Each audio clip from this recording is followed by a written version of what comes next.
देवराज ब्राह्मण को, उस पापी ब्राह्मण को आचार्य ब्राह्मणों ने शरणागति कर लिया, आया है। क्योंकि गुरुजनों का तो यही दिल है, बड़ा दिल, कि उनके द्वार पर कितना भी अपराधी, कितना भी दुष्ट जन आ जाए, डॉक्टर के पास में कोई भी जात का, कोई भी पात का आ जाए, इलाज करना है। ऐसी गुरु महाराज, साधु महात्मा जो सज्जन है, सीधे और वास्तविक है, वो बिना पक्षपात के ही प्यार करते हैं। चाहे कोई दुष्ट जन आ गया है, उनके द्वार शरणागति मांग रहा है तो शरणागति देते हैं। आचार्यों ने इस दुष्ट देवराज को शरणागति दी और ये रोकर कहने लगा, मुझे बचा लो, मेरा पाप मुझे रुला रहा है, मुझे मुक्त कर दो पाप से। मेरे कर्मों के कारण मैं आत्महत्या करने के लिए निकला था, पर आपके वचनों को सुनकर मैं आत्महत्या करने से बच गया। इसलिए मुझे लगा कि आप मेरे लिए जीवन बन के आए हैं, इसलिए आचार्य हे गुरुवर हे ब्राह्मण मेरी रक्षा करो। देवराज ब्राह्मण को आचार्य ब्राह्मण जो संहिता पढ़ रहे थे, शिव कथा कह रहे थे, जो व्यासपीठ पर बैठे थे भगवान बनकर, उन भगवान रूपी ब्राह्मण ने गद्दी से उसको स्वीकार करके अनुग्रह दे दिया, मंत्र दे दिया और कहा आसन पर बैठ करके शिव कथा को श्रवण करो।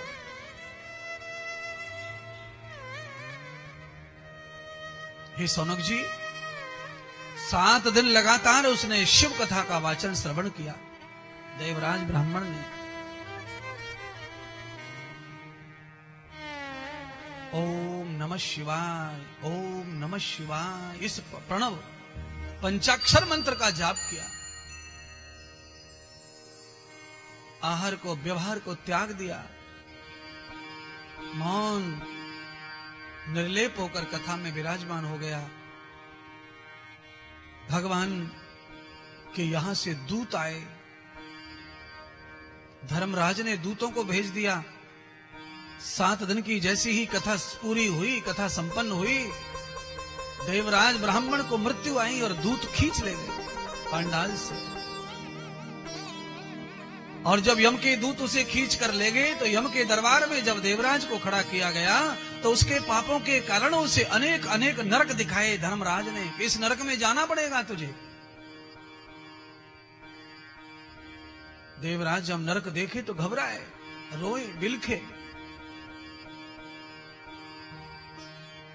धर्मराज ने कहा कि इसका पूरा का पूरा चिट्ठा निकालो, इसने एक भी अगर कोई पुण्य किया है तो वो ढूंढ कर निकालो।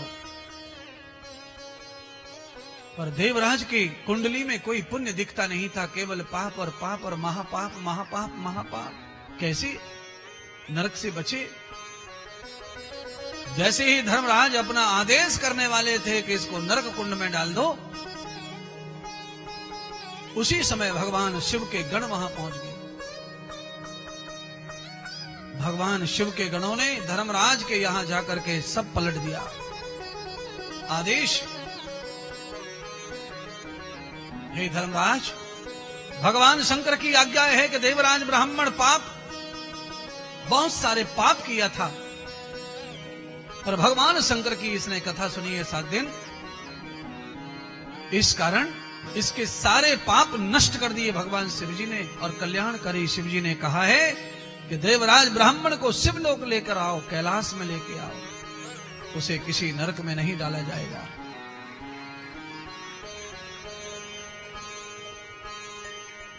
धर्मराज ने शिवजी की आज्ञा मानकर देवराज ब्राह्मण को नरक में डालने से मुक्त कर दिया और गण देवराज ब्राह्मण को कैलाश लेकर भगवान शंकर के चरणों में समर्पित कर दिए।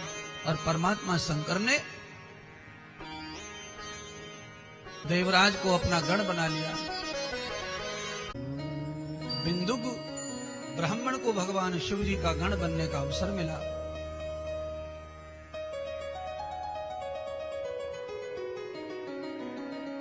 अश्यम प्रमाणम प्रत्यक्षम किम, और प्रत्यक्षम किम प्रमाणम। अब तो भगवान सूत जी ने सौनक आदि ऋषियों को देवराज ब्राह्मण के महापाप का खात्मा भगवान शिव की कथा से ये प्रमाण दिया। भगवान सूत जी ने कहा कि ये देवराज ब्राह्मण भगवान शिव का गण बन गया कथा सुनकर के, उसके सारे पापों का विनाश हो गया। क्यों? पापों का विनाश इसलिए भी हो गया क्योंकि हस्तार भोगम शरीरश्च, देवराज ब्राह्मण का शरीर भी पाप भोग रहा था, बीमार पड़ा था, सड़ रहा था। और फिर कथा, इसलिए बीमार से बीमार आदमी को भी कथा श्रवण करनी चाहिए। क्यों? ये कथा औषधि है। और शिवजी का तो कोई भी मंत्र, शिवजी का कोई भी अनुष्ठान बीमार के लिए बहुत फायदेमंद। क्योंकि भगवान शिव बीमारियों के वैद्यनाथ भी तो हैं। तो इसलिए मन का बीमार हो या तन का बीमार हो या धन का बीमार हो, तीनों बीमारियों का खात्मा शिव कथा से हो सकता है। गरीबी जा सकती है, बीमारी जा सकती है, पाप प्रवृत्ति जा सकती है। ये तीनों पलायन कर जाएंगे और इनके बदले में क्या आएगा वो आप जानते हैं। ऋषियों ने देवराज की कथा सुनी तो ऋषि मुनियों का भाव सूत जी के मुख से निकलने वाली कथा के प्रति जागृत हो गया। सौनक जी खड़े हो गए और कहने लगे, अग्रे कथाम भरदिताम। हे भगवान, हे सूत जी, अब हमें ऐसा लगता है कि आपने जो दृष्टांत दिया, उस दृष्टांत को सुनकर ऐसा लगता है कि शिव की कथा हमें सुननी चाहिए। भगवान शिव में हमारी प्रीत हो जाए, उसके लिए और कोई दृष्टांत बताओ। श्रोता की संतुष्टि बिना दृष्टांत के, चमत्कार के नहीं हो सकती। श्रोता आए और कथा बैठे सुने और वक्ता कथा सुनाता रहे, संतुष्टि हो जाएगी? नहीं होगी। इसीलिए बीच बीच में कथा में कुछ चमत्कार भी करने पड़ते हैं, दृष्टांत भी करने पड़ते हैं। केवल मैं टौने टोटके नहीं करूंगा शिव कथा में, बाकी दृष्टांत रोज होंगे, हजारों दृष्टांत आप सुन पाएंगे, देख पाएंगे, और वो दृष्टांत ही चमत्कार हैं।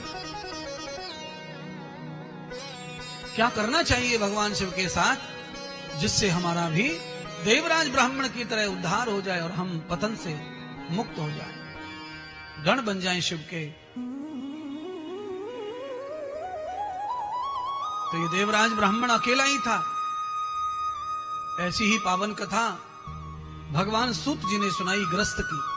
तो कहा, ग्रस्त की कथा सुनो, भगवान शिव की महिमा तुम्हें और समझ में आएगी कि वो कैसे दयालु हैं और पापियों पर परमात्मा शिव कैसे कृपा करते हैं। भगवान की कथा का, भगवान के श्लोक, शिव कथा का, शिव पुराण के श्लोकों का हमारे कानों में पड़ने के बाद उनका क्या फल बनता है, परिणाम बनता है, तो कैसे समझेंगे।